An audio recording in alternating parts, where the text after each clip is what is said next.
So today we are going to look at data analysis. Let's first look at some basic concepts before we talk about analysis in detail. Right? Before we talk about analysis, today we have got a lot of softwares. We've got a lot of programming. Higher order programming and higher order softwares. But try and think and throw your mind back to a time where there were no computers. Right? Statistics was in existence, analysis was in existence even then. Right? So, and it was done pretty effectively without the use of higher order computers, computing power. So, what we would like to do here is first talk about concepts, do a lot of things manually, understand them conceptually, and then we can leave it to the software to do the work for us. Right? So, we will see normally what happens in a research study is that right after we finish the questionnaire, we draw up an analysis plan. Okay, so what happens in an analysis plan is that we say for question 1, I want percentage analysis. For question 2, I want to do mean scores. For question 1, while I want to do percentage analysis, I also want to understand, is there a difference between city 1 and city 2? Is there a difference between different kinds of age groups? So we draw this out like a plan, saying these are all the questionnaires. For each of these questionnaires, this is how I want the analysis to be done. So that is the analysis plan, which is step number 1. Right? Now, when we are getting questionnaires filled up, we also do something called the open-ended code. Now, while we did the questionnaire design chapter, I think we would have mentioned to you what an open-ended question is, what a closed-ended question is. Right? Open-ended question is where the respondent answers with text answers. Whatever answers we give, we capture it as is. So that has to be made into meaningful interpretation, right? So what we do is we do something called coding of these open-ended questions. So we bucket the similar answers together and run an analysis of the open-ended questions. Number 3 is data processing. So having got the data, having got the close-ended answers, having got the open-ended answers, we process the data using a software tool, right? So, and number 4 is statistical test. Having looked at the numbers, we run a test to see if there is when difference is significant, right? And number 5 is data presentation, report, visualization, and that. So here we are going to look at only points 1, 2, 3. Okay, because statistical tests you would have covered in detail in many of your other courses as well. Since this is only market research, we would like to first look at these concepts. We would like you to appreciate these concepts first, and it naturally flows into statistical tests and looking at the final numbers interpretation. So now, before we look at each of these steps, we need to understand that a questionnaire has different kind of questions. Right? So broadly, on 2 dimensions here, we are looking at 2 kinds of questions. One is a single response and a multiple response question, and the second type is a close-ended versus an open-ended question. I'll just move one more slide to explain to you what a single response and multiple response question are. So a single response question, as the name suggests, the answer can be only one. Right? So when you ask someone for their age group, when you ask them for their gender, when you ask them for which city they belong to, when you ask them which is their favorite brand, right? All these you can get only one answer. As compared to when you talk about which brands of soap have you used in the past, or which cities have you traveled to in the past, right? You could have more than one answer. So these are all multiple response questions. So where the respondent can give only one answer is a single response question. Where the respondent can give more than one answer, it is a multiple response question. Right? Some examples are here.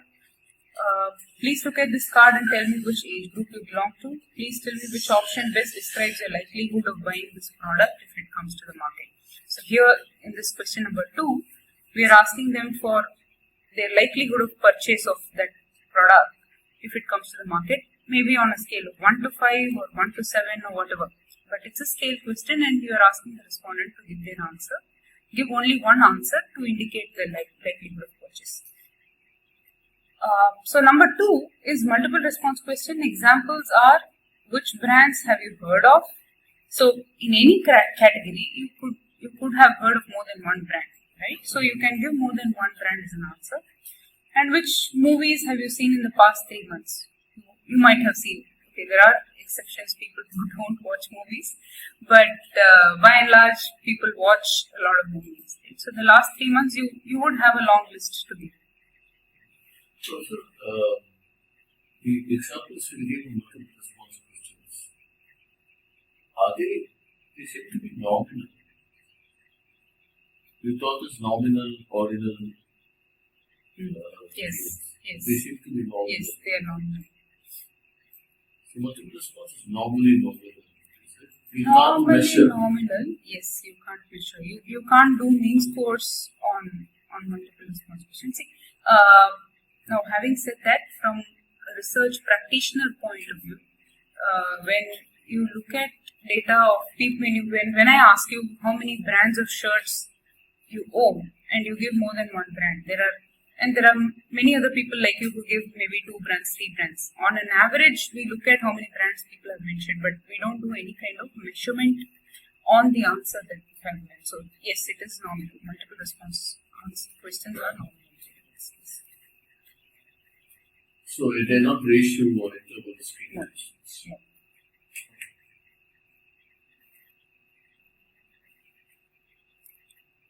So the second type is close-ended or open-ended questions. Close-ended questions have a specified set of options and therefore the answers can be one of them. There are times when we ask others as an option, but we quote them back, right? So it has got a specified set of options to begin with. So we can ask, for example, for the brands used by a person, right? Either with a close-ended or an open-ended question. So here again, there are 2 scenarios. Scenario number 1, when the close-ended question, when the close-ended question is this: please look at this list and tell me which brands of soft drink do you normally have. And we ask them, so this is a grid, right? Pepsi, Coca-Cola, Fanta, etc., etc., etc. So we can, something is happening here.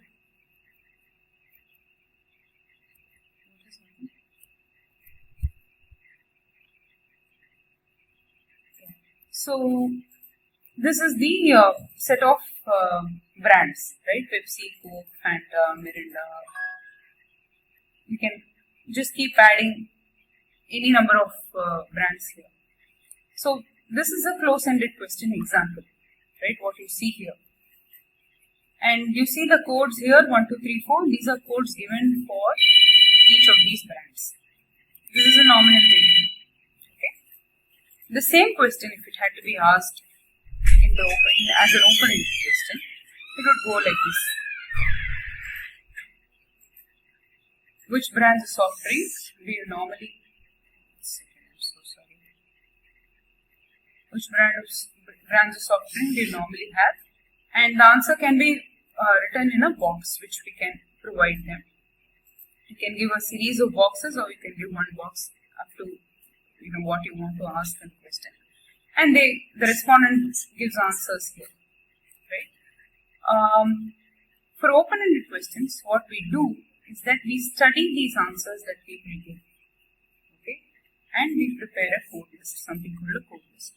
Now, so as just for an example, we have given you this question with a close-ended versus open-ended, but normally we do not ask these behavior questions as an open-ended question, right? So, some other examples could be, why do you normally why do you usually have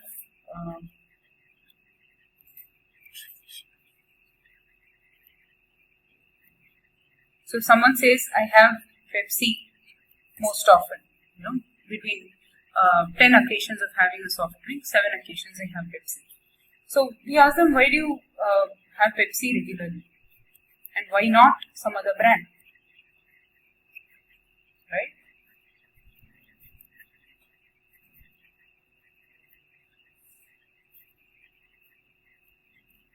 And here we give provision for an open-ended answer. So that person can say, Pepsi tastes good. Okay. Pepsi is available everywhere.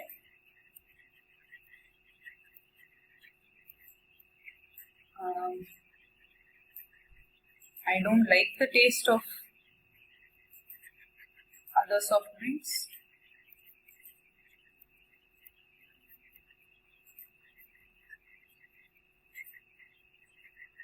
And so on and so forth.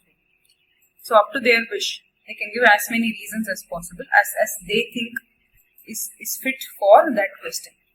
Right? So this particular respondent has given 3 reasons for why that person has Pepsi regularly and not some other brand. So to come back to the point, I was saying that with respect to brands, unless it is top of mind and unaided kind of questions, which we had covered in the brand search study, we do not normally ask for an open-ended question. We normally give a set of brands for them to choose from. Right? You would have come across us saying that an open-ended question is normally not advisable. Is something which is not a good researcher would do, right? Because as a researcher, we are expected to look at what kind of answers can come up and give a set of options. Yes, sure, there are people who give answers beyond what we have actually foreseen, and they might be giving other options as well. But by and large, it is our duty to make sure that we estimate what kind of answers that can come. We try and talk to people, talk to a few people, and write out a list of answers, list of reasons, list of answers that can possibly come. Right? Over and above, if something comes up, it gets captured under others. That is how we normally write questions. So open-ended questions. So unless it's really required, we don't normally write in our questions. And again, for open-ended questions where we are not able to think of what kind of answers that can come up is when we really write open-ended questions. So let's look at what the analysis plan is. That was the first step, right? So let's take an example. Right? This is the master plan. Basically, analysis plan is a master plan. So let's say you have written a questionnaire and you want to sort of create a plan of how you want to look at the data. This is very, very important. Right? From when you write the questionnaire till you actually look at the results, there's a lot of work that goes into how you're going to analyze, how you're going to look at the data, how you're going to process the data, right? So all these steps may look like they're very basic, they're very not very technically very demanding, but these steps are very, very important in ensuring that you're going about the right way in looking at the data. Okay? So let's take an example of of a questionnaire, right? So this is the example questionnaire. Just a quick 3-4 questions just for me to demonstrate how an analysis plan would look like. So the first question is, what is the most recent consumer durable that you bought? And the answer options could be TV, refrigerator, washing machine.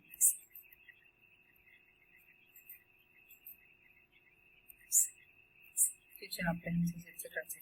Okay, so this can be a close-ended question, and for each durable that they say that they have bought, we are asking them which brand did you buy, So if a respondent says that I bought TV, I bought refrigerator, and I bought a washing machine, right, in the recent past, we are asking them for each of these categories, which brand did you buy, which brand of TV did you buy, which brand of refrigerator did you buy, which brand of washing machine did you buy.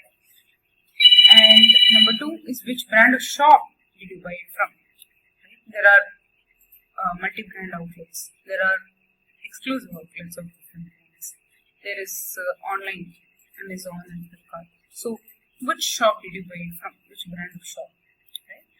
And how satisfied are you with the durable that you bought? This is a scale question. So, let's say this is on a scale of 1 to 5, where 1 is very dissatisfied and 5 is very satisfied.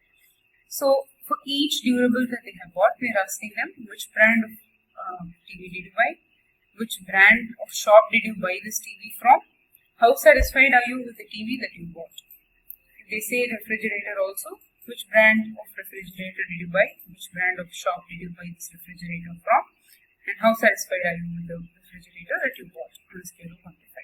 Okay, so on and so forth. So, for every durable that that person has bought, we are asking this question number 2.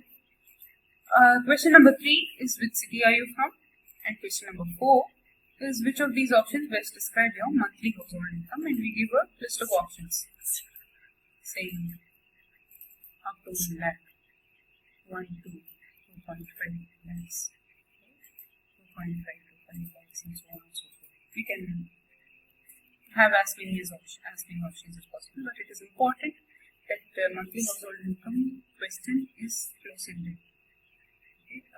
This is not to be covered under analysis chapter, but let me quickly tell you why it should be close-ended. Is because people don't normally answer their income. Right? When you tell them that you just need to give me a band, give me an answer within a band, it makes it that much more comfortable for them to answer. Right? So let's look at the analysis plan now. And we are assuming that these questions, this set of questions that we saw, are being asked to a sample of several thousand people across several cities. So we need to have a lot of cuts with respect to city-wise cuts, durable-wise cuts, where do they come from, and so on and so forth. So there's a very, very broad analysis plan for this questionnaire that we just saw. Right? The first question was which durable they bought. So these are the headings here, right? Which question it is, what kind of analysis do we need, on what base or filter, right? How do we run the analysis? Is it on all people, or is it only on people who have bought a fridge, or is it based on people who are from a particular city, right? Whatever it is. And are there any breaks for the analysis? Age group, gender, where they bought it from, did they buy it online, offline? It can be anything. Right? So we normally, after we write the questionnaire, we identify what the standard breaks are. So when I say breaks, these are demographic questions. So questions like age, socioeconomic class, city, gender, all these are standard breaks, can be standard breaks, right? So every question would be run based on age, based on SEC, based on city, based on gender, for us to see if there is any difference in the data. Is there any difference in the way people have answered? And therefore, can we draw out any conclusions based on any of these demographic profiles? Right? So these are called standard breaks.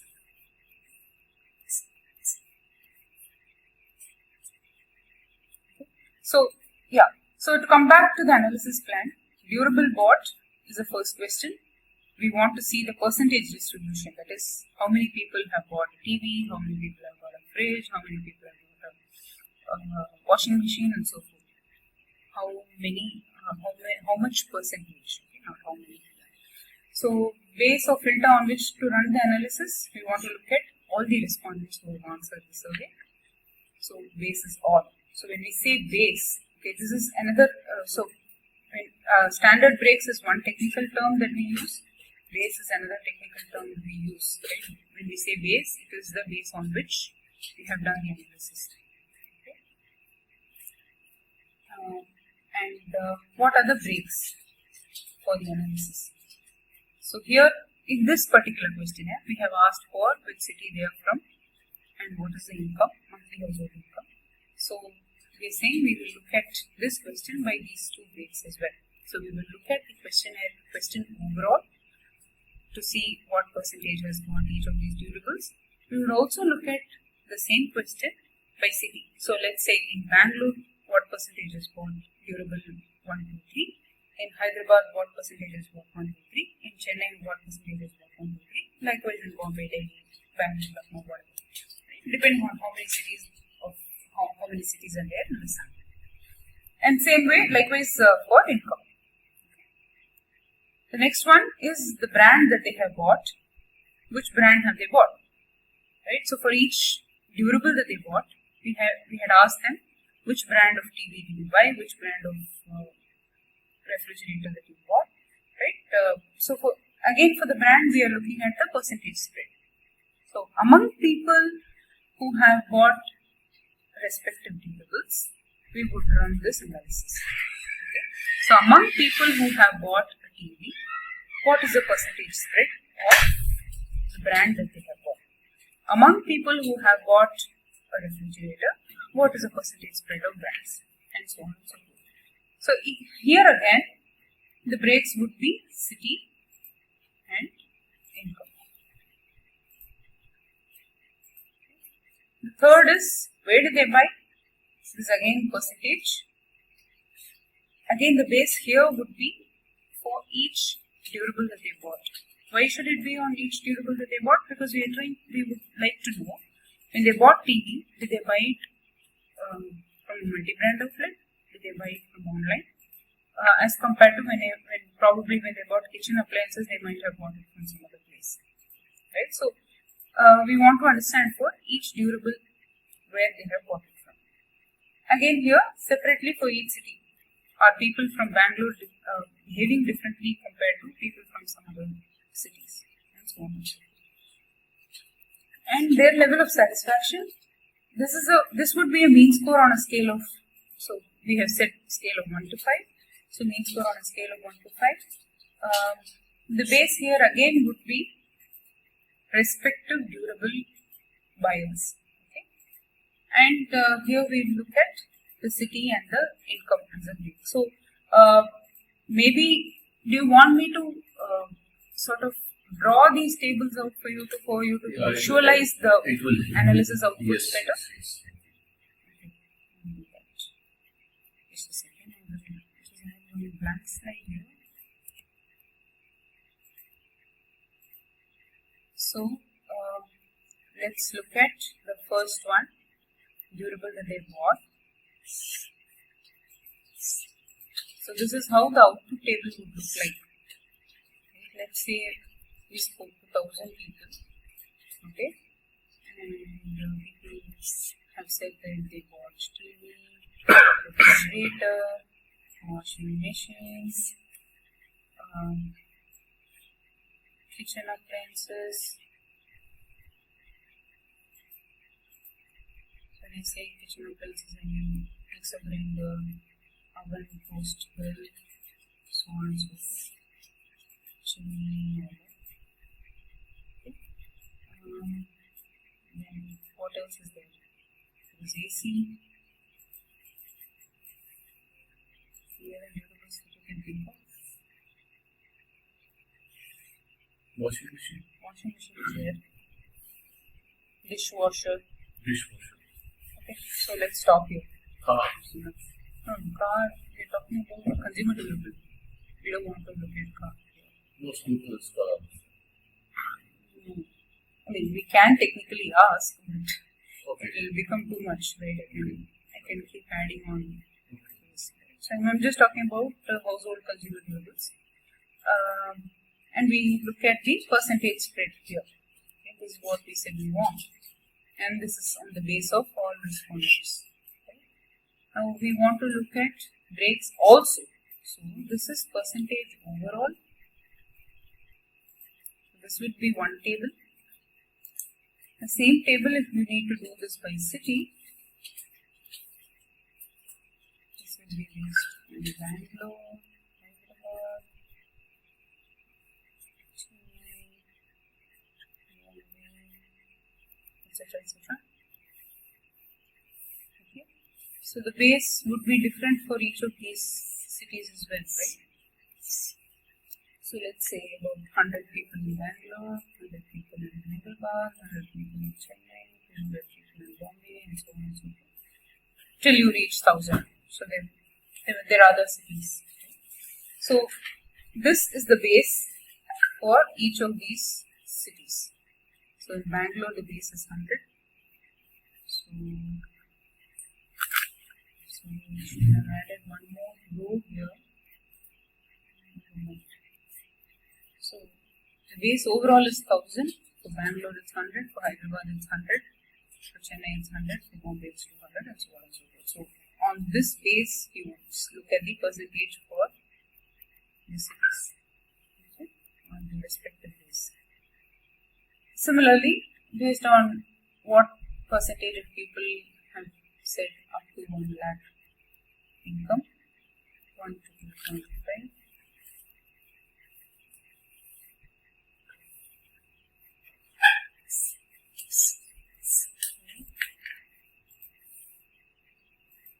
So let's say this was 200 people, this was 500, maybe 2.5 to 5 lakhs, 5 lakh plus 700, 900,000. Okay. So this is the base on which income is cut. The brands that they have bought is going to be done. Okay. So far clear? So this is table number 1. You want me to do the same for table number 2 and 3? Is this clear? Okay.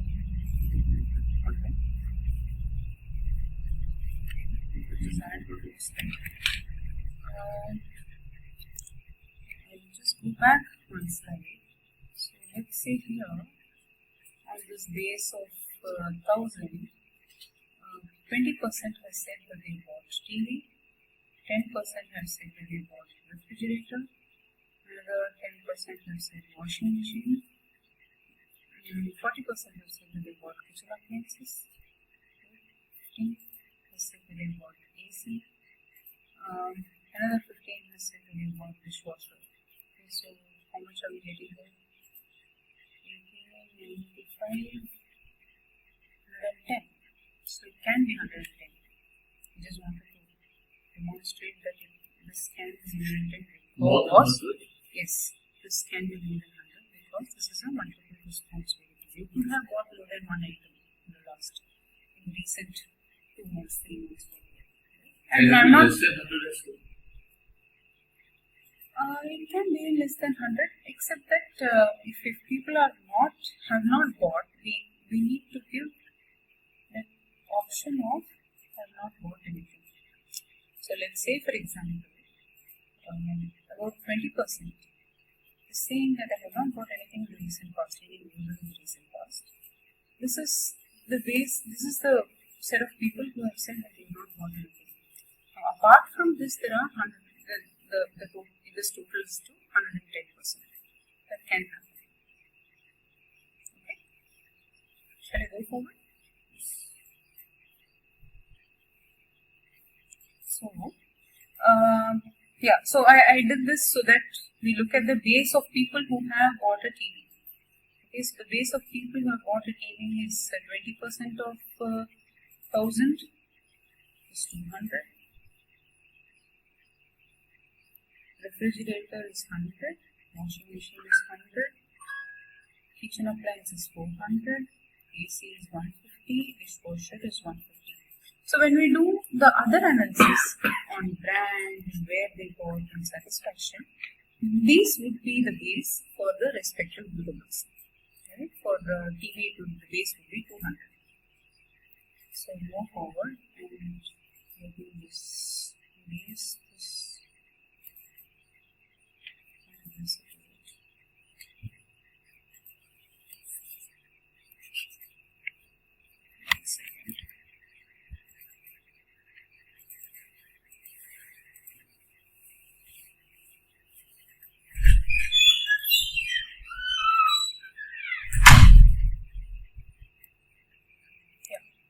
So we've said the base of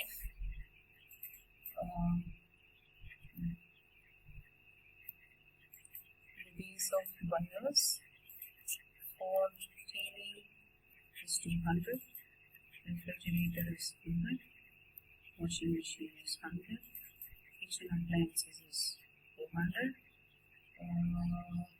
this one is AC and dishwasher. AC was 150, dishwasher was 150. Right? This is the base. Now, which brand of each of these durables have they bought? So for TV, there is Samsung, Sony. What are the brands of TV are there? There is OnePlus. There are several private labels, several brands, right? What are the brands of TV can you think of? There is Sony. I don't think it's there in the market today. There is VTL, there is Videocon, Sony, Samsung, LG, Panasonic, OnePlus, Micromax. Right, and there are plenty of private label brands like Chroma sells Chroma brand of TV. Right? Maybe Reliance Digital has got its private label. Also, can you tell us something about private labels? So, private labels are basically the brands which are owned by. I think we did not cover this earlier. Which are owned by the outlet that sells what it sells, right? I'm saying outlet that sells what it sells because private label can be the word private label applies to not just consumer durables, which is our topic now, but it can apply to just about any category. Right? It's first started with FMCG, right? So there's Spencer's and Reliance. When they sold all these grocery items under a name which they own, which is not really an FMCG brand. Those were called private labels, and they were sold only in their own outlets.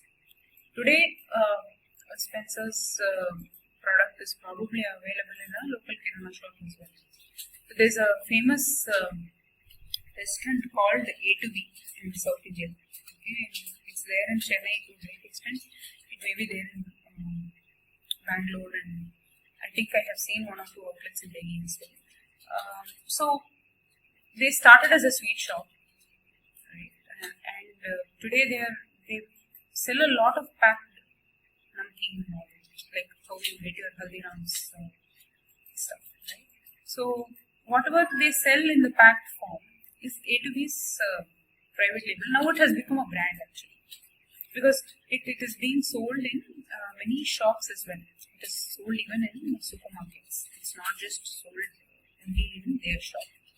Okay? So these are brands owned by the outlet themselves.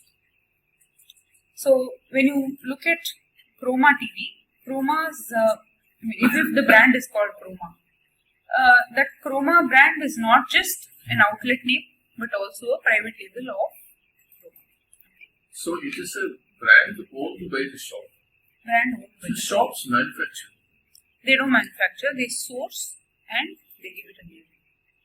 So they may source once again from Samsung? Same, yeah, they can source from Samsung or Samsung suppliers as well, which may give them a better price. So that is possible.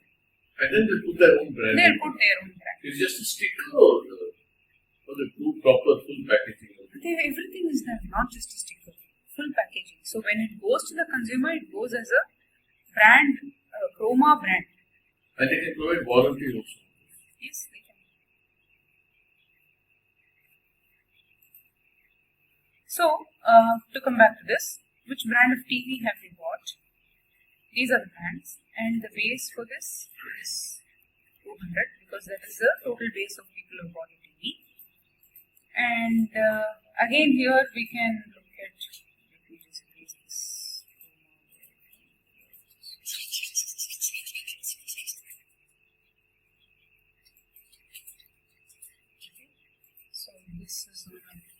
total range of.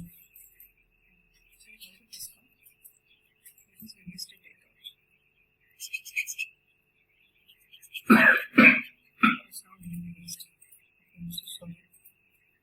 Let me continue reading it. Just ignore this one. Okay. So there is overall on a base of 200. Overall percentage is this, and city-wise. So in Bangalore, now this earlier we saw that Bangalore had a sample size of 100. This may be lesser because in Bangalore the TV buyers is what we are looking at. Right? So again we see Bangalore, Hyderabad, Chennai, and so on. This may be 20, 15, 20, whatever it is, depending on how many people have watched the TV in each of these cities. And using this as a base, we do the analysis for each of these cities. So within Bangalore, what percentage is what Samsung? Within Bangalore, in Bangalore, what percentage is what Sony, and so on and so forth. Some of them can be zero, right? Because not everybody is going to give all the brands. Okay, so this is clear, right? Can we move on to the next topic? So this is step number 2, coding of responses for open-ended questions. So we'll go back to the example of open-ended question that we saw earlier, which is which brand of soft drink do you normally, I'm so sorry, which brand of soft drink do you normally have? So here, let's say the sample size for the study was 100. And out of these 100 people, 40 of them mentioned Pepsi as one of the brands, 23 mentioned Mirinda, 46 mentioned Coca-Cola, and so on and so forth. This is a multiple response question like we discussed earlier. People can give more than one answer, right? Which brand of soft drink do you normally have? Right? So I can normally have more than, I can say, yeah, I have this also, I have that also. Only when you ask them which is a brand which you have most often, they can give you only one brand. When you ask them for which brands they normally have, they can give you more than one answer. So some people may stick to just one brand, so they may just give you only one answer. But they can give you more than one answer, is the point. So we can then assign unique code numbers to the options that are mentioned by more than 5% of the respondents. Right? We are saying 5% because we need to have a cutoff below which we are not going to look at. Because below 5% it may be too small and fragmented. We are just going to end up with a whole lot of different brands which we are going to look at, but it may not lend much value when we are looking at the numbers. Right? We want to look at which are the major brands that people are talking about. So below 5% mentions can be clubbed together as one group and we call them others. So this was a fairly straightforward question, right? Which brands of soft drink that you normally have? It is just brands. People are just going to give you names of brands, and you also know which brands are there in the market. Easy to code.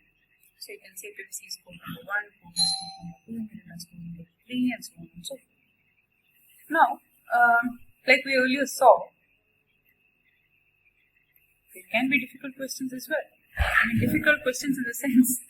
The respondents may answer easily, but for us to go back and look at the answers and code and make sense of the data, it is that much difficult, right? As compared to looking at just the facts. So if the question goes like this, why do you consume brand XYZ? And the answers, let's just take an example again. So each row here is one respondent. Okay, we're just taking an example of 6 respondents' answers. Why do you normally consume Pepsi and not some other brand? Okay, first person says it's tasty. Second person says because it is an American brand. Third person says this is good again about taste. Fourth person also talks about taste. Fifth person says it's very refreshing.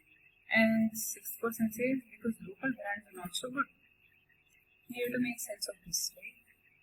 Some people are talking about taste, some people are talking about where the brand is from, some people are talking about the feeling of refreshing feeling when they get into the habit. Some people are talking about the other brands not being good in the market, the local brands not being good in the market. So let's look at how we are going to code this. Right?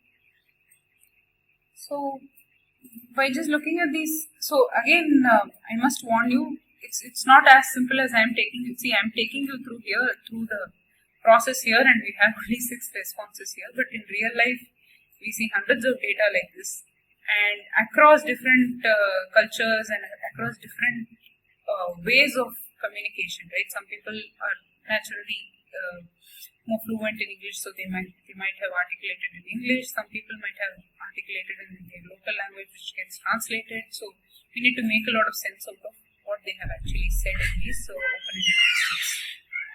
So there are 3 groups here, okay? Broadly, from these 6 answers. First is taste. Second is the origin of the brand, because people are talking about, one person is talking about it's an American brand, and third is the refreshing quality of the product, of the brand. So, again, taste can be divided into 2 subgroups. So, first one is saying, so respondent, let's look at this in detail. So, first respondent is saying tasty, respondent 3 is saying taste, respondent 4 is also saying taste. The first one is general good taste, right? So I'm just giving you one broad group and one subgroup here. So the first one is taste. What does it relate to? They're just saying it is tasty, good taste. Okay. The third respondent says taste again. Again, this is good taste, generic. The taste is good, that's all. Right. The fourth respondent is specifically saying, I like the sweet taste of pencil.